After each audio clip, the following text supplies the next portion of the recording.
Paz do Senhor, meus irmãos, que maravilha. Deus abençoe a vida de todos vocês que estão inscritos no canal Pastor Messias Costa. Eu tenho uma palavra rapidinho do coração de Deus para o coração de vocês. Se encontra no livro de São João, capítulo de número 21. João, capítulo de número 21, versículo 3. Disse-lhe Simão Pedro: vou pescar. Disseram-lhe eles: também nós vamos contigo. Foram, subiram logo para o barco, e naquela noite nada apanharam. Uma palavra poderosa do coração de Deus para o coração dos irmãos que nos acompanham através do Facebook, através do Instagram e do canal Pastor Messias. Deus colocou no meu coração essa palavra para falar com cada um de vocês. As minhas irmãs, os meus irmãos que nos assistem, que Deus toque profundamente na vida de todos vocês. Quero falar um pouquinho acerca daquelas pessoas que desistiram dos seus chamados. Daqueles homens e mulheres que abandonaram a sua fé. Pedro, um homem usado por Deus. Jesus foi com a cara de Pedro, escolheu Pedro. Disse: tu és Pedro, e sobre esta pedra edificarei a minha igreja, e as portas do inferno não prevalecerão contra ela. Jesus deu as chaves do reino dos céus nas mãos de Pedro. E disse: tudo que você desligar aqui, Pedro, na terra, será desligado no céu. Mas tudo que você ligar aqui na terra também será ligado no céu. Pedro aceitou o chamado de Deus quando Jesus o chamou e disse: segui-me e eu vos farei pescadores de homens. A partir daquele momento, esses pescadores abandonaram tudo. Inclusive o Pedro abandonou tudo para seguir o Senhor Jesus. Pedro acreditou no chamado. Pedro sabia que a partir daquele momento a vida de Pedro ia mudar de água para o vinho. Pedro acreditou na transformação e a partir daquele momento a vida de Pedro não seria mais de um pescador de peixe, como o próprio Jesus disse. A partir de hoje vocês não serão mais pescadores de peixes, vocês serão pescadores de almas. Jesus tinha 3 anos para ensiná-los a salvar almas, a salvar muitas e muitas pessoas que iriam permear os seus caminhos. A partir daquele momento, os discípulos aceitam, inclusive o Pedro, aceita o chamado de Cristo e começam uma nova caminhada. O tempo vai passando, Jesus vai ensinando para eles como era o reino dos céus. Jesus ensina a eles para que eles andem na contramão, ou que eles andassem na contramão da existência. Enquanto os escribas e fariseus viessem por um lado, eles tinham que ir para o outro. Era diferente, eles tinham que ser diferentes. Quem olhasse para um discípulo do Senhor tinha que ver que era discípulo de Cristo. Muitas e muitas vezes eles foram pegos, inclusive Pedro, no dia que Jesus foi preso, logo alguém olhou para ele e disse: ele estava com Jesus, porque a fala dele denuncia. Ou seja, tudo que o mestre fazia, os discípulos também queriam fazer e se tornaram parecidos com Jesus. Jesus havia dito a eles que eles iriam negá-los. Todos eles iriam negá-lo, melhor dizendo. Os discípulos iriam abandoná-lo naquela noite maravilhosa, noite de tristeza para os discípulos, mas de alegria para os céus, porque o próprio Deus sabia que o seu Filho tinha vindo à terra para aquilo. E naquela noite, o Filho de Deus, Jesus Cristo, iria passar pelos piores momentos da sua vida, pelos piores momentos de toda a sua história. Jesus estava indo para a cruz, ele prepara os seus discípulos e fala para os seus discípulos que ele teria que passar pela morte. Eu vou morrer. Quando ele disse isso, chocou os discípulos ficaram chocados com aquilo, mas era a realidade. Jesus veio ao mundo com o propósito de pagar a minha dívida e a sua dívida que está me assistindo agora. Jesus sabia o que ia fazer. Jesus, ele sabia o que vinha fazer a esse mundo e ele fez o que estava escrito a favor dele, ou que estava todas as profecias inscritas, todas as profecias acerca do Messias, ele veio cumpri-las. A partir daquele momento, os discípulos que estão treinados não conseguem acreditar que Jesus vai para a cruz. Jesus alertou os discípulos falando: nesta noite todos vocês irão me escandalizar. Irão se escandalizar, melhor dizendo. Todos vocês vão me deixar. Vocês irão me abandonar. Mas fiquem tranquilos que eu vou ao encontro de vocês. Chamado perfeito. Nesse tempo, Jesus já tinha ensinado eles a expulsarem demônios. Jesus já tinha ensinado eles a curar os doentes, a curar os enfermos, a ressuscitar os mortos, orar por todas as pessoas que precisassem. Eles já sabiam disso, já tinham provado do poder de Deus. Um dia Jesus, olhando para eles, assoprou e disse: recebei o Espírito Santo. A partir daquele momento, a vida deles estava mudando cada dia mais para melhor. Só que a partir do momento que Jesus alertou todos eles que ele iria para a cruz, eles ficaram assustados. Pedro disse: Senhor, ainda que seja necessário morrer por ti, jamais te abandonarei. Porque na hora, irmãos, todo mundo faz promessas que são incapazes de pagá-las. São incapazes de pagá-las. O que tem de pessoas fazendo promessa para Deus, mas não tem capacidade de pagar? Não prometa para Deus, meu irmão. Não prometa para Deus, minha irmã, aquilo que você sabe que você não vai pagar. Aquilo que você sabe que você é incapacitado para pagá-lo. Então não faça para Deus o que você não pode, ou melhor, não prometa para Deus o que você não pode fazer. Eles fizeram uma promessa. O próprio Pedro disse: ainda que seja necessário morrer por ti, jamais te negarei. Jesus foi para a cruz. Pedro negou como o próprio Jesus disse que ele havia de negar. Negou 3 vezes, e a partir do momento que ele nega, ele vai para um quarto e chora amargamente, arrependido de ter negado o Cristo do Senhor. Ele chora a tarde e a noite toda de sexta-feira. Oh, sexta-feira terrível foi aquela de Pedro. Oh, sexta-feira terrível, daquela noite de quinta para a noite de sexta, um dia de muita angústia, de muita tristeza. Amanhã de sexta-feira, o dia de sábado, a tristeza havia tomado conta do coração dos seus discípulos, a ponto de o próprio Pedro desistir do futuro. Pedro está olhando para frente e ele está dizendo: Deus não conta mais comigo, acabou. A partir do momento que eu neguei o meu Jesus, ele não quer mais contato comigo. A obra, a promessa que ele me fez, acabou, já era. Então eu vou voltar a pescar. Oh, meu irmão, Deus já tinha tirado, minha irmã, Deus já tinha tirado Pedro da pesca. Deus sabia que no futuro ele iria negar. Jesus sabia de tudo isso. Jesus ao mesmo tempo era homem, ao mesmo tempo Deus.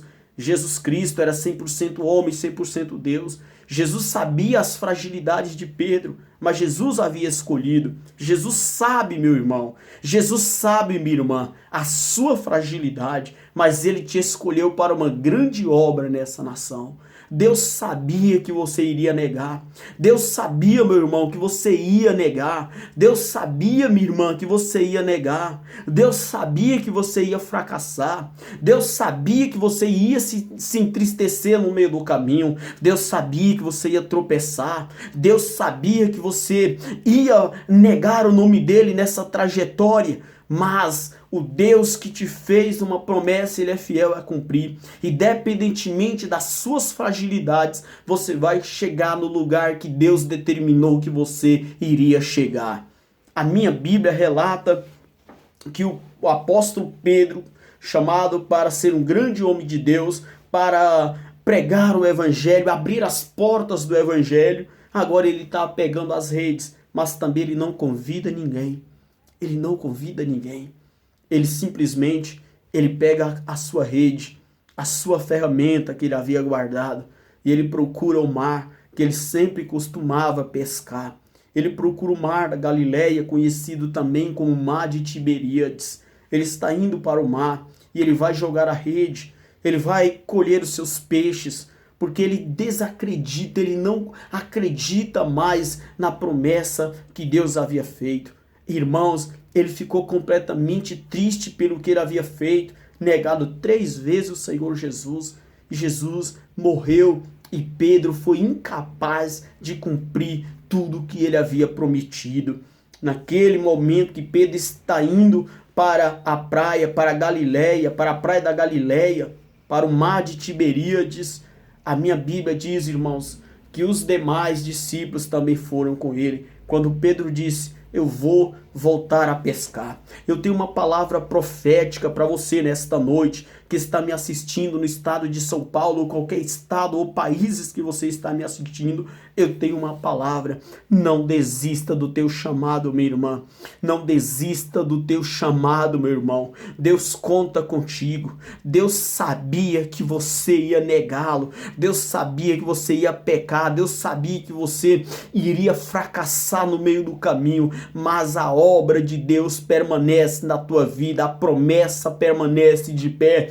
Ergue a tua cabeça, meu irmão. Ergue a tua cabeça, minha irmã. Seca essas lágrimas. O diabo que está falando no teu ouvido. Volta a fazer as coisas que você fazia. Volta. Deus não tem obra na tua vida, não. Acabou, já era. Está repreendido essa fala de Satanás. Deus te fez uma promessa. Não tem demônio no inferno. Não tem capeta. Não tem anjos no céu. Não tem homens na terra que possa impedir o trabalhar de Deus na tua vida. A promessa de Deus está de pé. Querendo o diabo ou não querendo, Deus vai te levantar nesta nação. Deus vai te colocar nos maiores púlpitos desse país. Deus vai te colocar em grandes altares dessa terra e vai engrandecer o teu nome. Deus não precisa da ajuda de homem. Deus não precisa da ajuda de mulher. Deus não precisa de governadoras, prefeitos, presidentes. Deus não precisa disso. Deus é autor e consumador da fé. Deus é poderoso para cumprir o que ele te prometeu. Em nome de Jesus Cristo, sacode a poeira, dará a volta por cima, porque o que há de vir virá e não tardará, diz o Senhor dos exércitos. Aleluia, glória a Deus. Esse homem está pescando no mar da Galileia, desacreditado de tudo e de todos. Esse homem está profundamente angustiado. Oh, noite triste, irmãos, aquela noite de sábado. Oh, dia triste, o dia de domingo. Está lá ele pescando. Que angústia, que tristeza. Algo na mente dele, você negou o teu mestre. Você prometeu. O diabo falando na mente dele, acabou. Já era. E o pior de tudo isso é que eles não conseguem pescar nada. Eles passam a noite, o dia, pescando e não conseguem pegar nada. Oh, noite de frustração, oh, dia de frustração. Oh, que frustração, irmãos. Eles lembraram de uma pesca que eles haviam feito também, que não havia pescado nada. Agora vem à memória deles tudo aquilo, falando a última vez que nós pescamos, viemos pescar nessa praia, viemos pescar neste mar, não pescamos nada. Jesus veio e pediu para lançar a rede. Pedro dizendo, eu lancei e eu fiz a maior colheita da minha vida. E hoje está se repetindo aquilo. Porque eu voltei a fazer o que Jesus já me tirou há muito tempo. Eu voltei a praticar aquilo que Jesus havia proibido na minha vida, porque ele disse que a partir daquele dia eu não seria mais pescadores de peixes, mas pescadores de almas. Talvez você está pecando. Talvez você está lutando para sair desse pecado. Pastor, eu tento sair, pastor, mas o pecado me prende, eu sei. Você precisa de uma palavra. Você precisa de reforço, meu irmão. Você precisa de reforço, minha irmã. Talvez os seus olhos lacrimejam neste momento. Talvez você chora. Talvez você está vivendo os piores momentos da sua vida. Talvez os momentos que você está vivendo são os momentos de angústia, momentos de dor. Mas Deus está indo ao teu encontro nesta noite de domingo. Deus está tirando essa angústia dentro do teu peito, esse vazio dentro da tua alma. Deus está tirando. E Deus está te alegrando neste momento e mostrando para você que a obra está te esperando, que a promessa está de pé, que o campo te espera e Deus conta contigo. Você, meu irmão, você, minha irmã, está na lista de Deus. O teu nome está listado. Deus conta contigo, minha irmã. Deus conta contigo, meu irmão, para o campo de batalha. Jesus vai ao encontro dos pescadores. Quando Jesus chega lá, ele poderia ter falado um monte, porque todos haviam negado, todos haviam deixado só. Ninguém apareceu para ajudá-lo. Naquele momento, Jesus ele grita: filhos, tem alguma coisa para comer? Ei, irmão, nosso Jesus é bom. Nosso Jesus é misericordioso. O nosso Jesus é lindo. Independentemente do que eles haviam feito, Jesus continua chamando eles de filhos. Vocês continuam sendo os meus filhos. Naquele momento, Jesus chama o Pedro, ou melhor, chama eles vêm. Jesus disse: vocês têm alguma coisa para comer? Eles falaram: nada, Senhor. Jesus pediu: lança a rede de vocês. Eles lançam a rede e eles fazem uma grande colheita. Quando eles fizeram a grande colheita, aí o João disse: é Jesus. Aí Pedro, com vergonha, jogou dentro d'água, depois saiu da água, foi até Jesus. Jesus poderia ter falado um monte para ele. A única coisa que Jesus falou: Pedro, você me ama. Por quê, irmãos? Porque a obra de Deus continuava viva na vida de Pedro. A obra está de pé. Ergue a tua cabeça. Deus conta contigo. Amém? A maior colheita da sua vida vai acontecer neste ano de 2020. Confia no Senhor. Não vai chegar ao ano de 2021 se neste ano Deus não fizer você dar a volta por cima. Você vai chegar ao ano de 2021 cantando o hino da vitória, acreditando que Deus mudou tudo na tua vida. Deus te abençoe. Tenha uma ótima noite.